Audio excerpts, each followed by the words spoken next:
You're listening to the Author Stories Podcast, bringing you the story behind the stories and the storytellers. Margaret White, Terry Brooks, Sheena Kamal, Matthew Quick, JT Ellison, Walt D. Williams, Brad Ford, Corey Dr. O, Brandon Sanderson, Robin Mott, Ernest Klein, Jim Butcher, Charlene Harris. Visit hankgarner.com for archives of all the shows. Today's guest is... Well, thanks for joining me again for the Author Stories Podcast, where I bring you the story behind the stories and the storytellers. Today, I'm really excited to have Smith Henderson and Jon Marc Smith on the show with me today, talking about their phenomenal new book. It's called Make Them Cry. And I tell you what, this book is a force of nature, guys. What an awesome release. Thank you guys for joining me for one. Thanks for having us, and thanks for the kind words. Absolutely.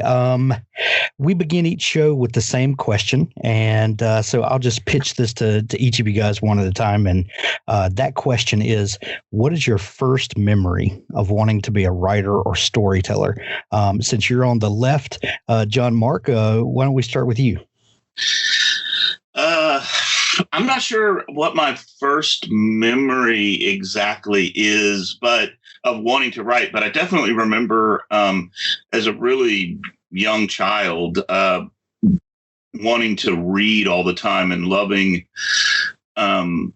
stories being told. I'm from Austin, Texas, so I kind of grew up around lots of Texas tall tales and tellers of tall tales. So I've just really, since I can remember, I've been really into the written word and hearing stories. I can't quite remember when I actually wanted to, but it came along sometime. So I would say maybe by the time I was 10 or 11 or 12 or something. Gotcha. What about you, Smith? What's your first memory? I think my dad drove a logging truck, and then also like occasionally like long haul trucking, and so I remember being a kid and I'd be riding with him and I wouldn't even realize it, but I would just be talking for like, and he would just go, "Oh, dude," like he would just look at me and that was a sign I was supposed to it was enough. So I think I was probably congenitally like just doing it like immediately as soon as I had words, I was probably talking about something that only I knew. I was that kid. I know exactly what you mean. I know exactly that face that your dad made, because mine, God rest his soul, he made it to me every day. And I know all the emotions wrapped up in that. I promise you. That's funny. So you guys, you collaborated on this book. You're co-authors on Make Them Cry, and there's all kinds of stuff wrapped up in co-authoring a book, especially one as tightly woven as this book is. But first off, how long have you guys known each other?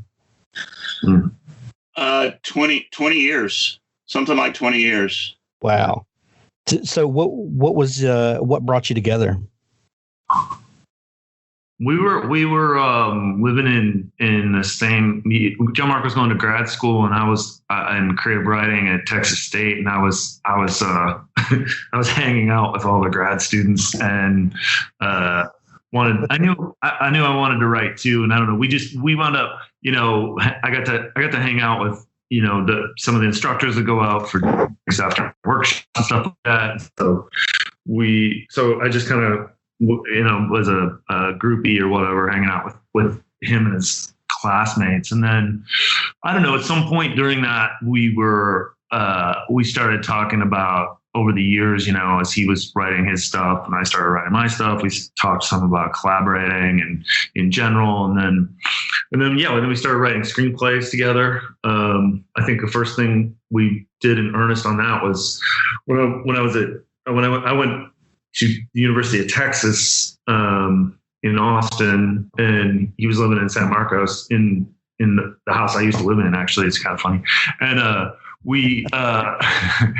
we started. He had a draft of a novel that he hadn't he hadn't sold yet. And I said, let's can we use this as a premise for a feature? Because they were going to shoot a feature film that summer, and it was set in Texas. And so we wrote this screenplay together and did that. And then I don't know, after that we thought, well, let's keep writing more screenplays. And then the idea for this novel actually was originally a script idea. It was like we wanted to write something that felt like a classic 1970s thriller, with kind of international intrigue and criminals. We kind of knew the area we wanted to get in, but we weren't sure, exactly what it was going to look like. And then I don't know, that's just kind of how we got started. So you talk about writing screenplays together. What's the difference in the form of writing for screen as opposed to writing prose? How do each of you guys kind of approach each thing? And do they seem like distinctively different things, or is it all just storytelling and the form is just a little different? Like, is there when you think of a story, do you think, oh, this is a screenplay, or this is a novel, or is it all just storytelling? You just approach it differently, if that makes any sense at all. Yeah. There's definitely a big difference, even though on a fundamental level, they're narrative forms that are similar. But I would say that screenplay form is much more restrictive, which is sort of good and bad. It's good in the sense that there's actually right and wrong answers to stuff that sort of instantly, often, like, this is the right thing to do, or this is not the right thing to do, which, like I said, it's restrictive, but it gives a kind of freedom within its restriction. I always think about it. It's like a pop song, sort of, you can only do certain things, but there's a lot of cool things you can do within the form. Right. Whereas I think novels are way more, it's way more unclear what is right and what is wrong. You want your reader to turn the page, but there's all sorts of ways. There's all sorts of different kinds of readers. I think they're more generous generally than movie audiences. Like, a movie audience won't put up with that. You can't do things like go into lots of backstory in a movie, really. Right. And you can do that in a novel. So anyway, that's my take. What do you think, Smith? Yeah, no, I agree with all that. I don't think I have much to add, except like the thing you said the other day when we were talking about it was that, like, if you're writing a screenplay, you just have to get used to the idea that you're never going to make anyone happy. Like, it's never going to be.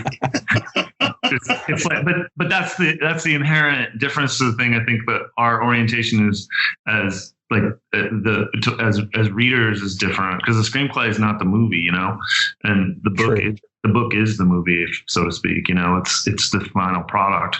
So you're just, you're just creating a document that's for other people to work from, ideally. It's just very different than a novel's, the thing. So each of you guys were creating stuff on your own, and each of you, have careers of your own and all that. What made you want to collaborate on this book? And if I understand the story right, and there's quite a story behind this book, this goes back years, doesn't? What was the original motivation that got you guys to working together? Well, I think it was probably the first part you said wasn't true at the time. Like, we hadn't done anything. We were still we're still messing around, like, trying to we could, but then what we would be doing for our careers or our lives. I mean, on some level, I just feel like I'm still doing that. It's like you write a book and you hope that it finds an audience, and but yeah, I mean, we just had, I think we had a, we just had similar, I wouldn't even say that. I think we just enjoyed each other's company to start with. We just could talk to each other about all sorts of stuff. And then it was when it came time to, like, really begin to collaborate on stuff, it just kind of clicked. And so I think we were off to the races at that point. And for us, we've had setbacks and changes and shifts and different things happen. But I mean, basically, like, when I when we had this thing kind of banged out as a screenplay, and we're like trying to figure out how to, satisfy the endless number of notes we were getting. At some point, it just hit me that, well, I had my last novel come out, and I was like, maybe the easiest way for us to do this is to write a novel together. And as crazy as that probably sounds to most people, to us, it was pretty surmountable. It was like, okay, we can figure out how to do this. It was pretty much open up a Google Doc and, get to work. Papyrus Author was designed and developed with the modern writer's needs, wishes, and preferences in mind. From big structures right down to tiny details, every single feature of our software has been carefully and meticulously crafted in collaboration with authors. Take charge of your writing with the author interface, which gives you access to different elements of your story, such as characters' backgrounds and narrative structure. Move sections of your writing seamlessly in the navigator and evaluate the complexity of your text with our expert style and readability analysis. Never worry about losing progress with automated backups. With Papyrus Author, you can be your own writer, editor, and publisher. The world of writing is about to change. Papyrus Author, the word processor for authors, has arrived on the international stage. Unrivaled in its scope, it is the first software suite to unite every single step of creative writing. The vision behind Papyrus Author is to empower everyone with an idea to turn it into a great book for free. A word processing core that matured for over 10 years at its foundation, Papyrus Author goes beyond the text with its intuitive organizing layers for story, characters, notes, and research. The powerful style and readability analysis help raise manuscript quality. The inbuilt publication capabilities take the book directly to the reader with ebooks, docx, and print-ready PDF. Visit papyrusauthor.com to get started today. So did the collaborative nature of the tools that are available now, did that help or hinder? Did just being able to each access a document, readily, in the old days, you might type up a chapter, mail it to the other one. And, there's some very real restrictions that have kind of been taken away because we live in a technology society that we do now. How have the collaboration tools affected your work together? I don't see how we'd have been able to do it without the modern tools that we have. I mean, even just as simple as the fact that it didn't cost us anything to jump on iChat, which, sure. I mean, it wasn't that long ago that we were paying long distance charges for phone calls, I mean, right. I think maybe even when we started, it was still like, I maybe didn't have a cell phone. I don't remember, but we used iChat to start with, and then now that's FaceTime. But like being able to talk on the computer without, and being able to use our hands to take notes without having to pay long distance bills, that was really essential. And then Google Docs.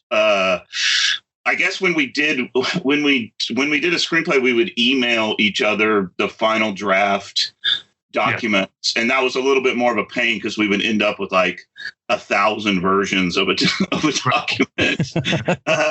But with Google Docs, it's easy. It's really I both Smith and I fuss about technology, but that is really something that has made at least our worlds a lot better, is being able to just easily draft and take notes on and change and revise documents.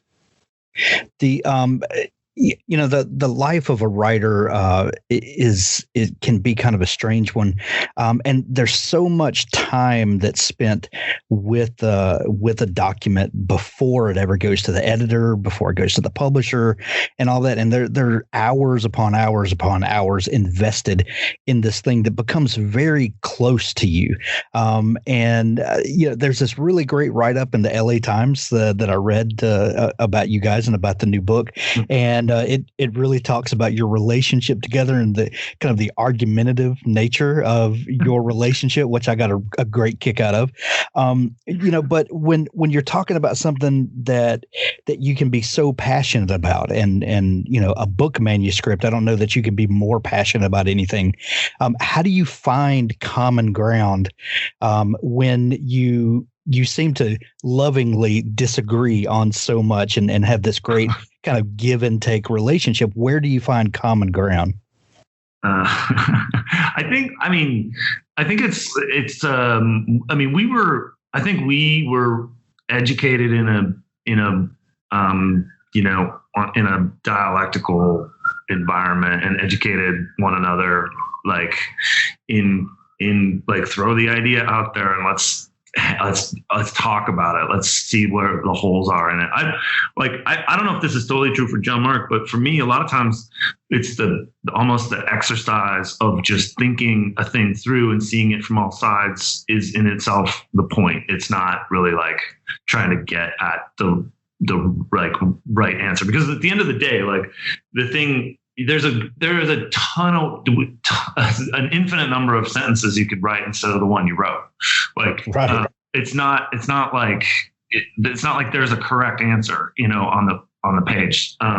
So you just kind of like are trying to hammer out everything that isn't all right. It isn't, until you arrive at something. You have to stop at some point. So we get into a debate, but there's like sort of I think there's kind of an unsaid ticking clock in the background. It's like, we're not going to spend forever trying to find the truth here. We're just going to try and get something down that we can live with, and then, really comb over it and do our best with what we get down. And so you are like, I think it's not so much that you're arguing, it's like you're constantly compromising and you're just in dialogue about it, Yeah, I would add, the weird thing is as much as we, both of us care a lot about sentences, and, we both have a hard time reading books if we don't love the sentences. Yeah. And I'm not sure I don't think we have really ever gotten into anything even close to an argument about sentences.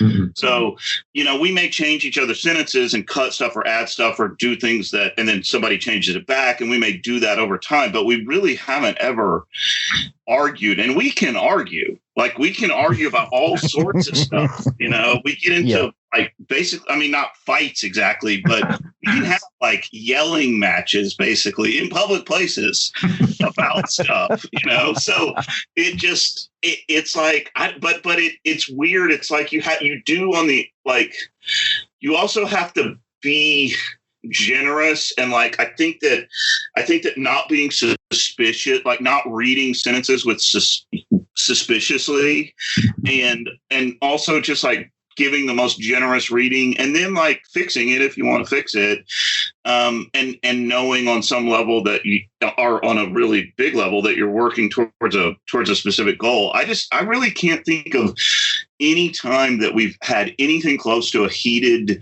debate about sentences, or really even anything having to do with the book. We may have disagreed about plot stuff, or about something we think doesn't work, and we have to hammer it out, but it always gets hammered out. It's basically just, our philosophy is just to keep talking until either someone gives up or we figure it out, or sometimes it's just let's just stop and call it and we'll deal with it later.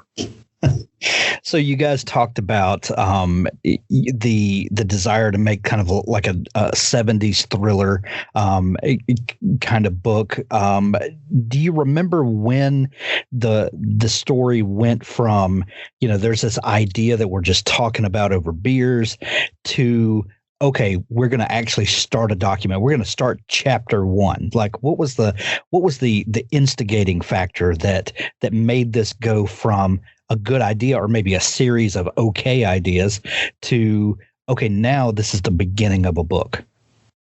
I think this might be interesting to listeners. We started with okay, well, apparently we're a screenwriting duo because we did this one thing and for this summer, this one project. So let's write some more. And we had a connection with a manager that we could collaborate with, and he and his company were interested in working with us, and we batted around a variety of things we thought might be viable until eventually we kind of hammered onto this idea, and we thought like, okay, so let's write this screenplay. And just after long enough of like, I mean, this was, and I think we were furiously writing this thing for months and months and months, like years, maybe, doing different drafts of it, getting different notes, the commercial film world. And this was years ago, but it's still, I think, somewhat the same today. It's always looking for like, have you already written a script that we want tomorrow? And it's really hard to like, and a lot of people try and guess what thing is going to be really cool, or but really you can only write the things that that are based on influences of things you've already seen, or you can. But I mean, it's still a commercial enterprise. So you just and you're asking people to like spend a lot of money, to like make a thing and put a lot of effort into pushing to get that money to do the thing, So it's a business process as much as it is a creative process. And we played around with that for quite a while. And at some point we just said, this idea could just be a book. Let's start writing it. And strangely enough, felt like it was going pretty well. And we went with a partial, which is like a portion of the book, like maybe a third of it and an outline, and sold it. And we were like high-fiving ourselves and pretty happy. But there was something bothering me about it. Like I couldn't figure out what it was, but I wasn't sure. I just had this weird not sure feeling. And I think I talked to Jon Marc about it a little bit, and it was like, but at some point I thought about it hard enough, and I was like, oh crap, I think we're writing the wrong book. I think this is the second book. I think we're getting into the story too late. And so I turned around, I got a hold of, and I don't know, how'd you react at first? I think. Well, you were literally taking money out of my pocket. It was like we had the deal on the table, and all we have to do is basically agree they're gonna give us the go ahead. Things are gonna be awesome. And then here's Smith saying that, well, I think we spent the last, like, I don't know, year and a half or a couple of years, but really it was more like the last 8 years writing the wrong thing. I think we screwed up and wrote the wrong thing. Oops. And so I wasn't like totally on board, right?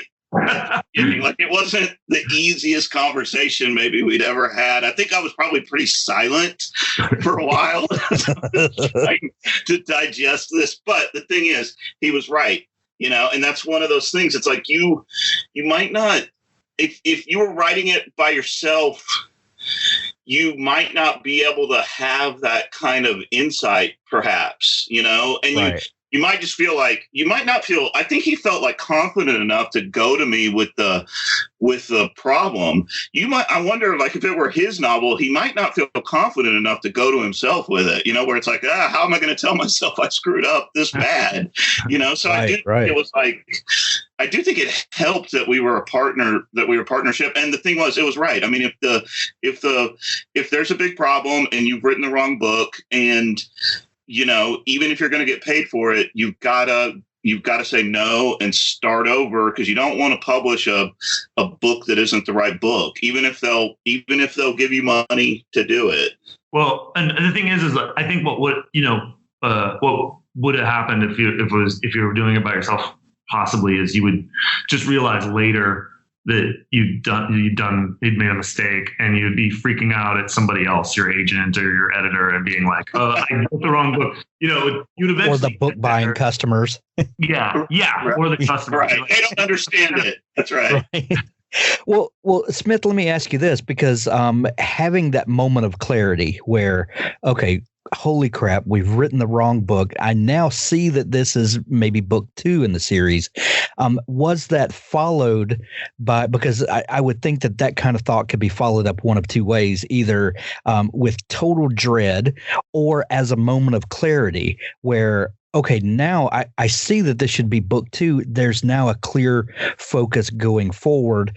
Kind of what was your emotional reaction to that? Did you know, like from the problem, did you see a solution, or was this something that you guys just had to wrestle with until you came up on it? I think a little bit of the latter. I mean, I didn't know exactly like a lot of the things that we changed. The protagonist changed. We decided it became really apparent to us pretty quickly that a major thrust of the story, major focus of the story point of view would be the Diane Harbaugh, who's like the main character in the first 4 or 5 chapters of the book. We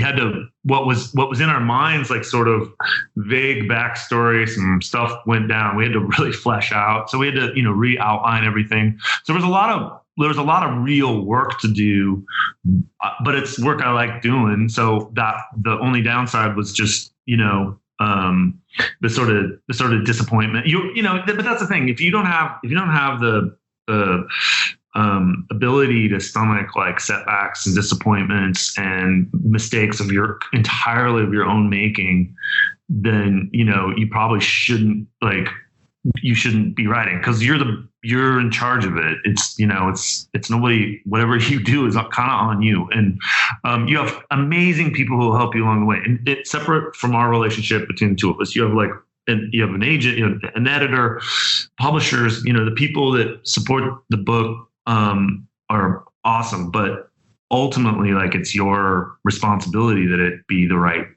project and that it is executed as best of your ability. So it's daunting, but it's part of the, it's just part of the gig, I guess. Yeah. So you mentioned earlier that Diane Harbaugh is kind of the immediate protagonist that we meet at the beginning of the book. Jon Marc, tell us a little bit about Diane. Kind of where did she come from, and give us a little backstory on her, please. Well, she's interesting in that she changed quite a bit over the writing of these things. So when we started off, when we were writing a screenplay, she was like her story. So sort of, when you're writing, one of the things that helps is to remember that all your characters are the stars of their own movie, even if it's a secondary character. Like from their perspective, they're the hero. Right. So it helps to think about what do they want? That's one of the best ways to think about a secondary character and an antagonist. And she was kind of an antagonist. She was out for revenge. She was resentful and out for revenge because she had been screwed over by Carver, by Ian Carver, the guy who was running the concern. And the sort of big group that is kind of mysterious in this book, but in the previous stuff that Smith was writing already existed as an organization that ensures crimes. Anyway, she had been screwed over by Carver, and she was out for revenge. And so she was. I think she was an interesting character, but she was a lot more. Just sort of singularly driven in that she wanted to get Carver. And we realized that once we started messing around with this as a book, she became more interesting. And then once we realized that we'd written the wrong book, she became way more interesting because it's almost like, I don't want to sound mystical or anything, but she kind of developed herself into a protagonist, almost like she took off on her own. And we were like, oh, this is the protagonist of the book. She has the most interesting story. And so it's like we just didn't start her story early enough, basically. And once we started it early enough in the timeline, she became way more fascinating to us and we hope to readers. When when you talk about the mystical nature of how these made up people develop themselves, these are conversations that only writers can have. That this is a completely made up person, and she's fully formed, and she has conversations with me, and I love that part of the writing process, that it really comes off the page and becomes something completely new and different. Make them cry. A part of the story is in Mexico, and you really get this southwestern flair, this flavor in the book. If you guys had not been in Texas together and had this time, and would this have been the same book? I'm really fascinated by the sense of place and how place affects us as people, and then comes out in our writing. Does Texas have an imprint on this book? It's a little piece of it, I think, but we're interested in. I think. Yes. I mean, to answer your question, yes. But also, like, I was living in Los Angeles for the last several years, and I spent a lot of time DEA agents and kind of like getting to understand where Diane was from and sort of the politics and the realities of like the drug war. So that to me was, in my mind, was always like the kind of key thing, was like that. But yeah, absolutely. Jon Marc went to Tampico, where a bunch of the book is set, and did a bunch of research down there. And I don't know, you can speak to that. Yeah, I would say. I mean, so LA is a part of it, and just kind of the general Southwest is a big part of the book. But I would say that, like, I have a really I'm from Texas. I've lived here all my life, and I have a really expansive view of Texas that doesn't just stop at the river. And I really like, even though obviously Texas is a part of the United States, its connections to Mexico are really deep, and they aren't cut off by the border. The border is, especially, like 30 years ago, when you could go over much of it without even getting stopped or checked by anybody. The border is a bit of a fiction. And I don't see, to me, like Texas, even though there's obviously like differences between Texas and northern Mexico, they're also, I think, part of the same sort of broad entity, and they have so many connections to each other, family, familial, cultural, et cetera, that I just like, if I'm writing about anything, I feel like Mexico's a natural thing to write about. And because it's so connected to where I'm from, and I would also just say, like, it's the fact that the drug war has like made this border so important, financially, militarily, culturally, that it's a really important fact of all of our lives. And when you're in Texas or Southern California, for that matter, it's not something you can ignore. It's a part of your life in a way. It's a part of everybody's daily life. I guess there are some people who ignore it, but it's really important to understanding just your daily life, and really like the political bonds and restrictions and all sorts of things that we have in our lives that spring from this border, and from all the trouble that comes from it. So you guys mentioned that early in the writing process, or not early in the writing process, but during the writing process, you realized that you were writing the wrong book, and in the grand scheme of the story.